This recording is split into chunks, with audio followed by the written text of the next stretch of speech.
Donald Trump మరోసారి big bomb పేల్చారు. America ఇప్పుడు రష్యాకి big bomb పేల్చింది. Russia చమురు కంపెనీలకి ట్రంప్ షాక్ ఇచ్చారు.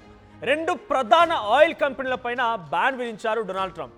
ఉక్రెయిన్తో యుద్ధం ఆపేందుకు రష్యాకు చెందినటువంటి రోస్నెఫ్ట్, ల్యూకాయిల్ ఈ కంపెనీలపైన ట్రంప్ ఇప్పుడు ఆంక్షలు విధించారు. మొదటి నుంచి డొనాల్డ్ ట్రంప్ యొక్క లక్ష్యం ఒకటే, రష్యా ఉక్రెయిన్ యుద్ధం ఆగాలంటే అటు ఉక్రెయిన్ని ఒక చిన్న దేశం, చాలా చిన్న దేశం, ఒక రకంగా చెప్పాలంటే తెలంగాణ రాష్ట్రం రెండు తెలుగు రాష్ట్రాల కంటే చాలా చిన్న దేశం, అంతటి చిన్న దేశాన్ని కంట్రోల్ చేస్తాను, నేను వారిని ఒప్పిస్తానని చెప్పి రష్యాకి హామీ ఇచ్చాడు. కానీ ఉక్రెయిన్ ఏమాత్రం డొనాల్డ్ ట్రంప్ మాట వినడం లేదు. మీకు గుర్తే ఉంటే కనుక గతంలో పుతిన్ అండ్ డొనాల్డ్ ట్రంప్ ఇద్దరు భేటీ అయ్యారు. వైట్ హౌస్ వేదికగా భేటీ జరిగింది. ఆ భేటీలో కూడా ఆయన రష్యాను ఒప్పించాడు.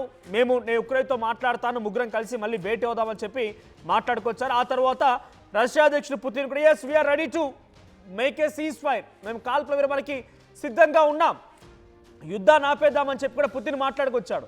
ఆ తర్వాత అమెరికా అధ్యక్షుడు యుక్రెయిన్ అధ్యక్షుడు జెలెన్స్కీని పిలిచి మాట్లాడదాం రమ్మనంటే ఒక్కడి కాదు, ఆయనతో పాటుగా 4 దేశాలు, బ్రిటన్ అధ్యక్షుడు, బ్రిటన్ ప్రధాని కీర్ స్టార్మర్ని, అటు ఫ్రాన్స్, జర్మనీ వీళ్ళ ప్రతినిధులని, వాళ్ళ ఆయా దేశాలకు సంబంధించి నాటో ప్రతినిధులని పట్టుకొని అమెరికా అధ్యక్షుడి దగ్గరికి వెళ్ళి కలిసి, నువ్వు చెప్తాను ఎందుకింట, అసలు నువ్వు నాకు చెప్పడానికి, నేను అడిగింది నా కండిషన్స్ ఇవి, నా భూభాగంలోకి ఎంట్రీ ఇవ్వకూడదు, నాపై యుద్ధం చేయకూడదు, నాపై లిమిటేషన్స్ పెట్టకూడదు, నాటో దేశాల్లో నేను కలిసిపోయినా కూడా నా గురించి అభ్యంతరం చెప్పకూడదు, ఇవన్నీ కండిషన్స్, రష్యాను ఒప్పించు, నేను యుద్ధాన్ని ఆపుకుంటాను. ఇది ఉక్రెయిన్ అధ్యక్షుడు మాట్లాడిన మాట. అయినా సరే డొనాల్డ్ ట్రంప్ ఏమనుకున్నాడంటే, నేను చెప్పిందల్లా ఉక్రెయిన్ వింటుంది అని, నేను చెప్పిందల్లా పాటిస్తుంది అని చెప్పి ఒక అత్యుత్సాహం ప్రదర్శించాడు రష్యా ముందు. కానీ ఉక్రెయిన్ మాట వినలేదు.